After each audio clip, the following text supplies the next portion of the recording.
के भविष्य का चुनाव है, वहीं ये हमारे आपके आने वाली पीढ़ी के भविष्य का भी चुनाव है, जहां हम आप सब मिलकर के समय समय पर ये बातें रखी गई आपके सामने कि जिस तरीके से कभी समुद्र मंथन हुआ था, ये 2024 का चुनाव भी संविधान मंथन का चुनाव है। एक तरफ वो लोग हैं जो संविधान को बदलना चाहते हैं और इधर इंडिया गठबंधन और समाजवादी पार्टी के और कांग्रेस के लोग हैं जो संविधान को बचाना चाहते हैं। आज जो जन समर्थन अभी तक जनता का मिला है, हम ये कह सकते हैं जो संविधान बदलने निकले हैं, देश की जनता उन्हें बदलने का काम करेगी।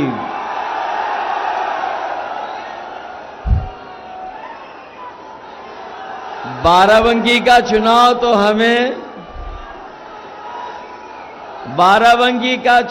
हमें लग रहा है ऐसा कि बाराबंकी बनाम झूठी गारंटी का चुनाव होता जा रहा है। ये लोग जो झूठी गारंटी दे रहे हैं, इस बार बाराबंकी के लोग इनकी घंटी बजा करके वापस भेज देंगे। ये ऐसा चुनाव है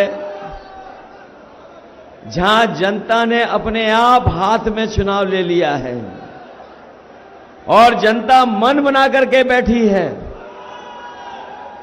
कि इस बार ये डबल इंजन वाले बचने वाले नहीं हैं। मैं लखनऊ से लेकर के जहां जहां गया हूं, वहां मैंने देखा है कि बड़े बड़े डबल इंजन वालों की होर्डिंगें लग गई हैं। जो ये डबल इंजन की सरकार बोलने वाले लोग,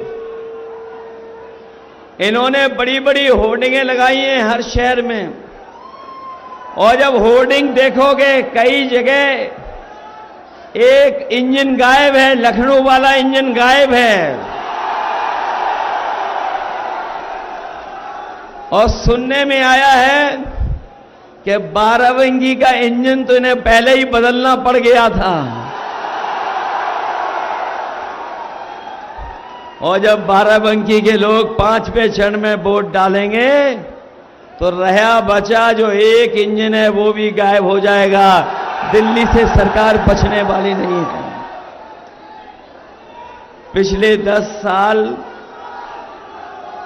और उत्तर प्रदेश के 7 साल का हिसाब किताब अगर मांगे तो इन्हें 17 साल का हिसाब किताब देना है। दिल्ली के 10 साल और उत्तर प्रदेश के 7 साल सरकार के, बताओ इन 17 सालों की सरकार में बीजेपी की हर बात झूठी निकली कि नहीं निकली? इनका हर वादा झूठा निकला कि नहीं निकला? और जो लोग कहते थे हम किसानों की आय दोगुनी कर देंगे, बताओ हमारे किसान भाइयों, अगर किसानों की आय दोगुनी हो गई हो तो बता दो। ना आय दोगुनी हुई, और जो हमारे किसानों को लाभ मिलना चाहिए था, जो मदद मिलनी चाहिए था, जो सरकारी योजनाओं से लाभ पहुंचना चाहिए था, वो भी ये सरकार हमारे किसानों की मदद नहीं कर पाई। और लागत जो बढ़ी महंगाई के कारण, लगातार हमारे किसान महसूस कर रहे हैं कि हर फसल की लागत बढ़ती चली जा रही है। जहां लागत बढ़ रही है वहीं हर चीज इस सरकार ने महंगी कर दी, चाहे वो कीटनाशक दवाई हो, चाहे डीजल हो, और चाहे जरूरत का सामान हमारा किसान खरीद रहा हो। हर चीज सरकार ने महंगी कर दी। और हमारे किसानों को वो समय भी याद है जिस समय किसानों के खिलाफ दिल्ली वालों ने काले कानून लाने का काम किया था। ये हमारे किसानों की जमीन छीनना चाहते थे। ये हमारे किसानों की पैदावार जो होती उसको लूटना चाहते थे। लेकिन हम अपने किसानों को बधाई देंगे, न केवल उत्तर प्रदेश के किसान बल्कि देश के किसान एक हो गए और दिल्ली में लगातार बैठे रहे और तब तक नहीं हटे जब तक सरकार ने काले कानून वापस नहीं ले लिए। सरकार को झुकना पड़ा, हजारों हमारे किसान शहीद हो गए, लेकिन हमारा किसान पीछे नहीं हटा। किसान तभी पीछे हटा जब सरकार ने काले कानून वापस ले लिए। हम अपने किसानों को कहने आए हैं, ये भारतीय जनता पार्टी के लोगों ने दिल्ली में सरकार में रह करके बड़े बड़े उद्योगपति, बड़े बड़े लोगों के कर्जे माफ किए हैं और कोई छोटा मोटा कर्जा माफ नहीं किया है। अगर सभी बैंकों का कर्जा जो माफ हुआ है उसका हिसाब किताब लगा लें तो 16 लाख करोड़ कर्ज माफ किया है। बड़े बड़े उद्योगपतियों का 16 लाख करोड़ माफ कर दिया। और जिस समय 16 लाख करोड़ रुपए माफ किए जा रहे थे उस समय बीजेपी के सरकार के लोगों ने नियम बनाया कि जिनके भी बैंकों में जो पैसा उन्होंने लिया है और 5 करोड़ से ज्यादा का कर्ज लिया है उन्हीं लोगों का कर्ज माफ होगा। हमारा किसान मायूस रह गया क्योंकि हमारे किसानों का तो लाखों में कर्जा है, करोड़ों में कर्जा नहीं है। इसलिए हम अपने किसानों को भरोसा दिला के जा रहे हैं। इंडिया गठबंधन ने तय किया है आने वाले समय में 4 जून के बाद इंडिया गठबंधन की सरकार बनेगी, हमारे किसानों का पूरा कर्ज माफ होगा। न केवल किसानों का कर्ज माफ होगा बल्कि हमारे किसान लगातार अपनी पैदावार, अपनी फसल का मूल्य मांगते रहे हैं, कीमत मांगते रहे हैं। अपने किसानों को उनकी एमएसपी का भी कानूनी अधिकार दिलाने का काम इंडिया गठबंधन और समाजवादी पार्टी दिलाने का काम करेगी। जहां हमारा किसान बर्बाद कर दिया इस सरकार ने, वहीं हमारे नौजवानों के साथ भी बहुत धोखा किया है। ये जितने नौजवान हमारे सामने तख्ती लेकर के खड़े हैं, ये तमाम नौजवान जानते होंगे कि जब जब ये तैयारी करके गए, इन्होंने कोचिंग की, मेहनत की, परीक्षा दे करके आए और जब परीक्षा अच्छी हो गई और घर वापस लौट करके आए तो उन्हें पता लगा पेपर लीक हो गया। ये नौजवान जो खड़े हैं, केवल एक पेपर लीक नहीं हुआ है, इस सरकार में 10 पेपर से ज्यादा पेपर लीक हुए हैं। सब पेपर लीक हो गए। और हाल ही में हमारे नौजवानों को याद होगा कि जब पुलिस भर्ती का इन्होंने फैसला लिया कि पुलिस भर्ती 2 दिन परीक्षा कराई जाएंगी और सरकार ने भरोसा दिलाया कि इतनी सुरक्षा के इंतजाम हैं कि कहीं भी पेपर लीक नहीं होगा। हमारे नौजवानों ने तैयारी की, मेहनत कर करके गए, वहां पर पड़े रहे, ऐसे ही रुके, कहीं रुक पाए नहीं रुक पाए, स्टेशन से लेकर के अपनी गाड़ियों में सोते रहे, परीक्षा दे करके आए और जब घर लौट करके आए तो पता लगा पुलिस भर्ती का भी पेपर लीक हो गया। हमारे नौजवान जानते होंगे कि इस सरकार ने कोई परीक्षा नहीं करा पाई। पता नहीं ये सरकार कैसी है जो अपना लीकेज नहीं रोक पा रही है। हर पेपर लीक हो रहा है इनका। और याद रखना, मैंने कई मौकों पर वो गणित समझाया है कि अगर 60 लाख बच्चे जो परीक्षा रद्द की वजह से जिनका भविष्य अंधकार में चला गया, अगर 60 लाख बच्चे और उनके मां बाप को हम जोड़ दें तो एक परिवार से 3 लोग नाराज हैं। और अगर 60 लाख ऐसे नौजवान हैं जो परीक्षा नहीं दे पाए, जिनकी नौकरी इन्होंने छीन ली, तो पूरे उत्तर प्रदेश में अगर हम 60 लाख का गुणा 3 से कर दें तो 1 करोड़ 80 लाख होता है। और यही 1 करोड़ 80 लाख अगर हम भाग दे दें 80 लोकसभाओं से, तो हर लोकसभा में 2,25,000 वोट कम होता है। बताओ, 1 करोड़ 80 लाख का अगर भाग दोगे 60 लाख से तो कितने हुए? 2,25,000। और जिस पार्टी से 2,25,000 एक लोकसभा में वोट कम होंगे, तो बताओ उनकी हालत क्या होगी उस लोकसभा में? बताओ नौजवानों, इनका सफाया करने जा रहे हो कि नहीं जा रहे हो? इन्होंने केवल आपकी नौकरी के साथ खिलवाड़ नहीं की है। जरा सोचना जाकर के, आपके जीवन का 1/3 जीवन इन्होंने बर्बाद कर दिया। 1/3 जीवन। और जितने भी फैसले लिए इन्होंने, वो नौजवानों को नौकरी और रोजगार नहीं दिला पाए। यही लखनऊ, जहां पर देश के प्रधानमंत्री और बड़े बड़े लोग आए थे और बड़े बड़े निवेश के सपने दिखाए गए थे, बड़े बड़े उद्योगपति आए और कहा कि निवेश के लिए वो तैयार हैं, लाखों करोड़ रुपया जमीन पर पहुंचेगा। बताओ हमारे बाराबंकी के लोगों, आपके बगल में राजधानी में प्रधानमंत्री, राष्ट्रपति सब आए थे और लाखों करोड़ का निवेश का सपना दिखा गए। अगर बाराबंकी में कोई निवेश हुआ हो तो बता दो हमें।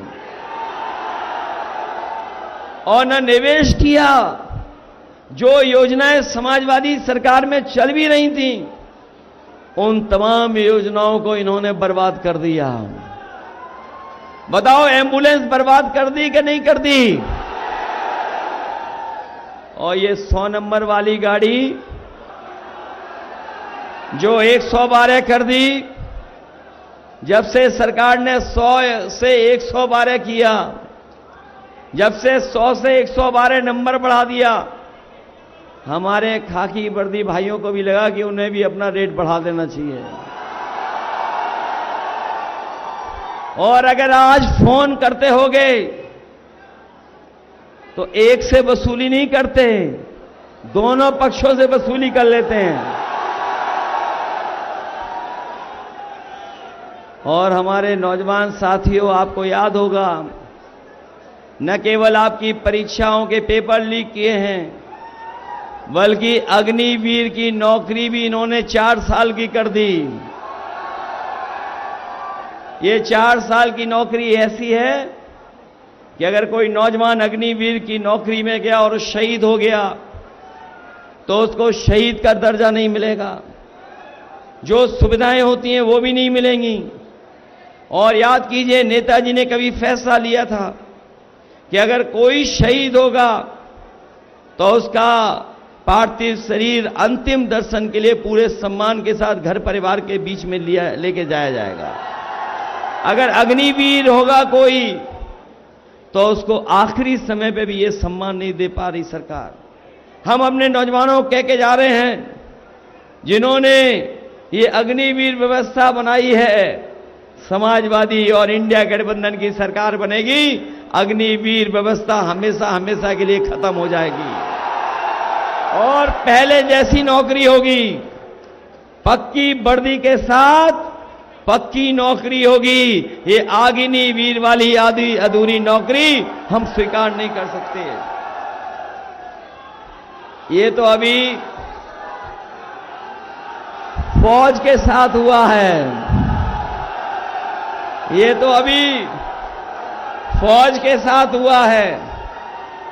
ये बीजेपी वाले आ गए तो हमारे खाकी वर्दी पहने हुए भाई लोगों की भी नौकरी 3 साल की कर देंगे ये लोग। इसलिए सावधान हो कि नहीं सावधान? ये तो बेचारे वो लोग हैं जिनके जबरदस्ती वैक्सीन लगा दी गई। पूछो, आपके बगल में खड़े होंगे, पूछिए जबरदस्ती वैक्सीन लगी कि नहीं लगी इनके।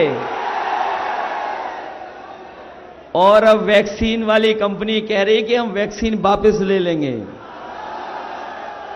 बताओ शरीर से कैसे वापस ले लोगे? बताओ ये हमारे आपके पीछे पड़े कि नहीं पड़े? जान के पीछे। न केवल ये हमारे आपकी जान के पीछे पड़े हैं, बल्कि ये लोग संविधान के पीछे भी पड़े हैं। इसलिए जान बचाने से लेकर के हमें आपको संविधान भी बचाना है। ये जो शिक्षक भर्ती है, इस सरकार ने कोई शिक्षक भर्ती नहीं की, और अगर शिक्षक भर्ती हो भी गई होगी तो ये हमारे 69,000 वाले शिक्षक भर्ती वाले जानते होंगे इनके साथ कितना भेदभाव हुआ है। कितने सालों से ये लड़ रहे हैं और आज भी इनको न्याय नहीं मिला है। इनको न्याय नहीं मिला आज तक। इसलिए हम अपने जहां समाजवादी सरकार में हम लोग शिक्षक भर्ती के लिए मौका देंगे, वहीं हमारे 69,000 वाले जो शिक्षक हैं जिनके साथ भेदभाव हुआ है, इनको भी न्याय दिलाने का काम समाजवादी लोग करेंगे।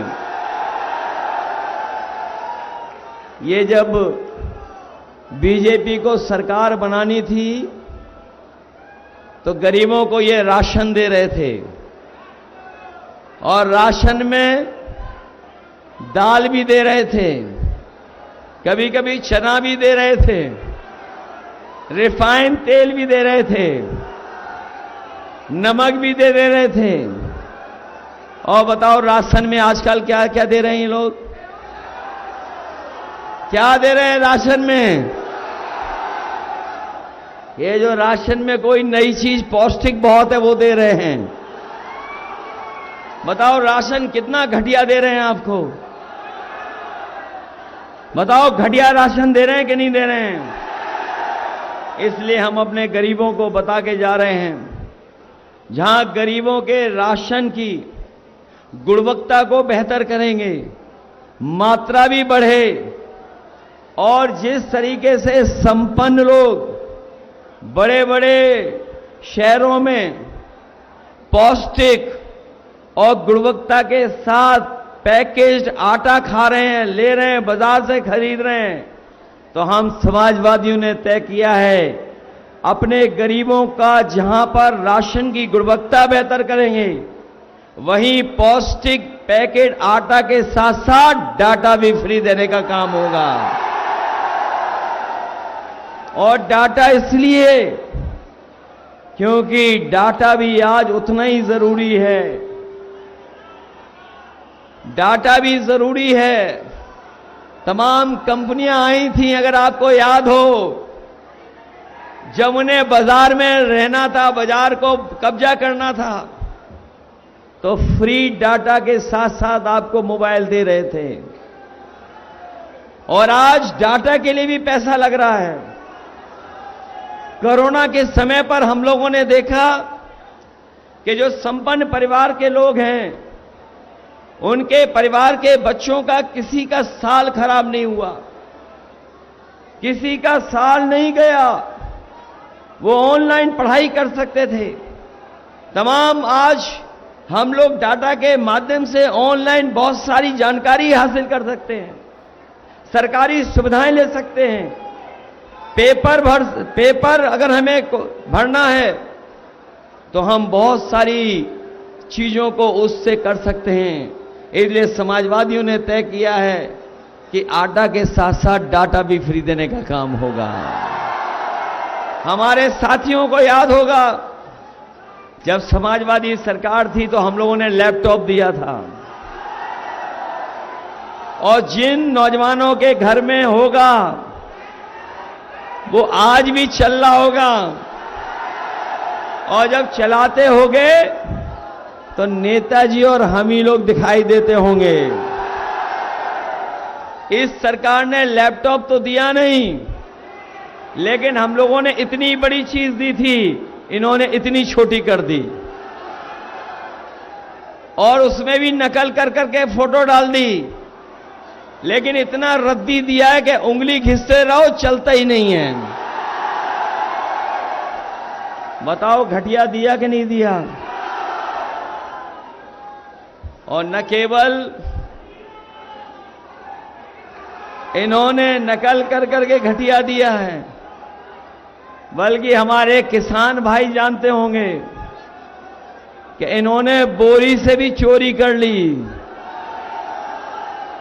पहले बोरी से चोरी हुई 5 किलो की, और अभी बोरी से चोरी कितनी हो गई? 10 किलो की हो गई कि नहीं हो गई? और कभी कभी मैं सोचता हूं ये चोरी कहां से सीखी है। जिन लोगों ने बाजार में पार्ले जी का बिस्किट का पैकेट पहले। खबर बरेली से, जहां